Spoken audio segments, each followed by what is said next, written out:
minute she wrote this. Knew she was the devil, but she spoke this.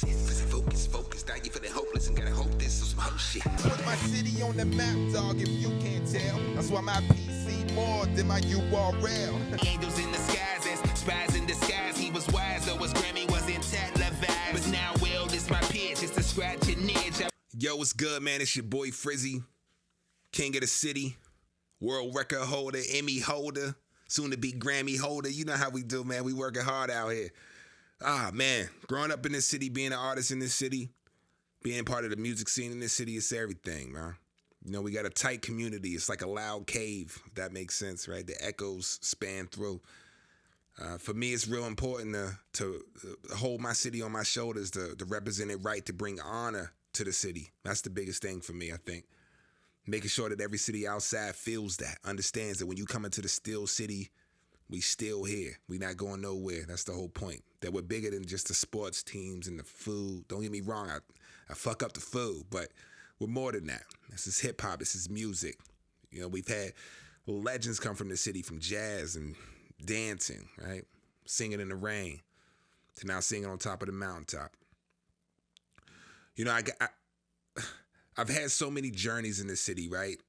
And made so many friends and frenemies and partners, and have cried and laughed and done this journey with a lot of people that I know and love. And to be able to reach where I've reached in my career, I've only been able to do it because of them. I got my start, you know, rapping going into college. I really didn't plan on rapping. I was planning on playing music. I always say it happened accidentally on purpose. You know, shout out to Whammo, old school Whammo, right? Helped me get on my feet. I started doing freestyles on the radio every week. When I was the first rapper to ever be retired off of Whammo for Freestyle Fridays. I think my last rap was about Kool-Aid. Got me thirsty. But that's the type of thing that really helped build a reputation in the city for being a freestyle rapper, for doing what I was doing. And that was my name when I started. It was freestyle.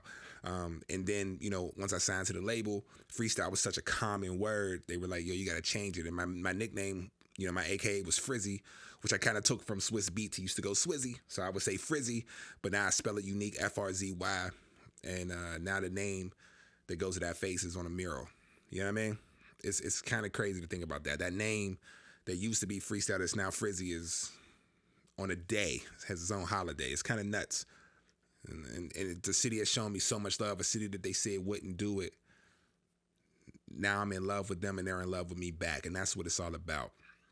You know, out of all the accomplishments I have and I've done and things I have planned, one of my biggest ones is being the face of Steve Madden, right? One of the face of the self-made campaign. Is on a billboard in Times Square. I'm killing it. I'm excited. I'm everywhere, right? It was a big moment, but not a lot of people know what it took to get to that moment.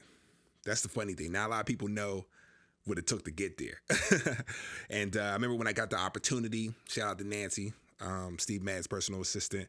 After I won the Emmy, they reached out.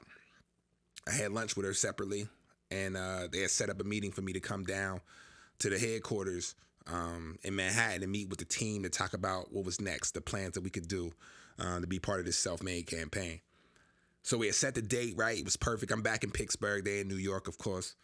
And they're like, yo, come down. We got everything set up. We want to meet with you in the office. I'm like, oh my God, this is amazing. This is a dream come true. I'm in my fashion thing. I'm in my gym. I'm trying to be flying shit. You know what I'm saying? And it was unbelievable. We set the date. I had it perfect. Boom. All right, I'm going to leave early because I had to be there at 11 a.m. It's an 8-hour drive from Pittsburgh. I'm going to drive.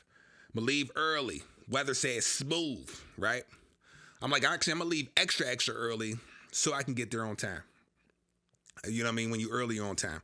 I leave this bitch at like, I think 12 at night, 1 a.m. So I could get there at like 8:30, you know, I'm going to stop, pee a little bit, get some food, some snacks. Anyway, I start the journey. Tell me why in the middle of the journey it start to snow. I'm like, that's a little bit of snow. It ain't nothing bad.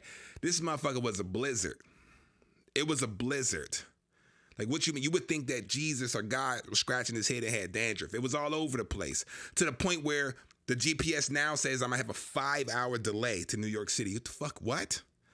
So now I'm driving through this blizzard, this delay, and I'm calling Steve Madden. I'm letting him know, yo, I'm on my way. I left on time. It's a blizzard. I'm still in my comfy clothes, because I'm thinking when I get there, I'm going to be able to just change. I got time to beat. Nah. To the point where I had to end up pulling over at a gas station and changing outside in the snow in front of my car Draws out, ass out, changing into a suit to get there. I had Steve Madden shoes on, the one pair they gave me. I get in that pair of shoes. I think they're flat. They're like slippers with fur on them. They're amazing. Y'all seen me in them. So I get there. I'm 6 hours late to the meeting. They understand because it's the blizzard, but they got somewhere to go. So I'm calling. They like, can you get there? Can you get there? I'm rushing. I finally get to Manhattan. Y'all know how parking is in Manhattan. I get to my Manhattan. I finally find parking 6 blocks away from the place. Now remember, I'm in a fur coat and I'm wearing this. I'm wearing these shoes with fur and they're sandals, and I'm thinking they're like slippers, and I'm thinking this is over. The snowstorm. I'm not gonna get this deal. I'm not gonna get this endorsement deal. I finally find a parking. I'm running. Imagine me, fur coat. I got the hat on. I got fur coat on. I got like a fedora type wide hat on. I got the slippers on. I'm running. Boom! I slip and fall about 3 blocks in. Now my fur is covered in slush. People laughing at me in New York. I get up. I finally get to the office. I get up there. I'm drenched. They're like, come on in. They're like, hey, Frizz, well, we wanted to talk to you, but we got a flight to catch. We got to leave. I'm like, they still letting flights out of JFK? They're like, yeah, we flying private. Of course they are, Steve, man. They're like, so we can only talk to you for like 10 minutes, maybe 5.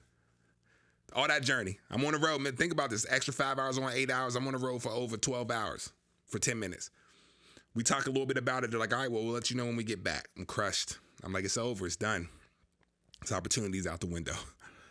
I'm crying on my way back while I'm walking to the car. While I'm walking to the car, I get a call from Nancy. She's like, hey, can you be at the other Steve Madden headquarters in Queens in 30 minutes? I'm like, 30 minutes? She's like, can you get here now? I'm like, I'm walking back to the car. Why? She's like, just get here. I'm like, okay. I start running back to the car. I ain't fall this time, I promise. I get back to the car. I'm driving, GPS on lock, traffic. Of course, it's New York, right? Traffic everywhere. I'm driving. I get there. I don't know where to park. There's no parking, so I just double park. I run into the building. I get into the building. There's 2 buildings. I don't know which one to go in. I go into the building. They're like, oh, no, Nancy in the other building. I run over there. Once again, I'm still drenched. I'm huffing and puffing. I walk in. I'm like, Nancy, I'm here. What's going on? I'm breathing. She's like, come here. I walk in the room. Steve Madden sitting right there. Steve Madden. So he's like, you all right, Frizz? You good? I'm like, oh, my God. I can't believe I'm meeting this man in person. We shake hands. He's talking over some shoes, looking over some different stuff. And he's like, you really want to be a part of this? We really want you to be a part of this. I'm like, this is the journey I took. I'm like a mailman out here. I go through sleet, snow, rain, hell, you know what I mean? For this opportunity. He's like, we got it. Why do you want it so bad? And I go, because in order to walk in another man's shoes, that's all I want to know. That's all I want to control. And the best way to walk in another man's shoes or to know where he's going is to befriend the man that's making the shoes. You feel what I'm saying? So it worked out. I got the deal. Dang, that was crazy. I wanna give a shout out to PBS and as you play their friends, you saw the best. So when it comes to time, you pass that test gas. Did I see Eric J? He was you. Extra hour King Friday. And even though you're dancing through the speakers, you wanna do my mind trip, we the world through speakers.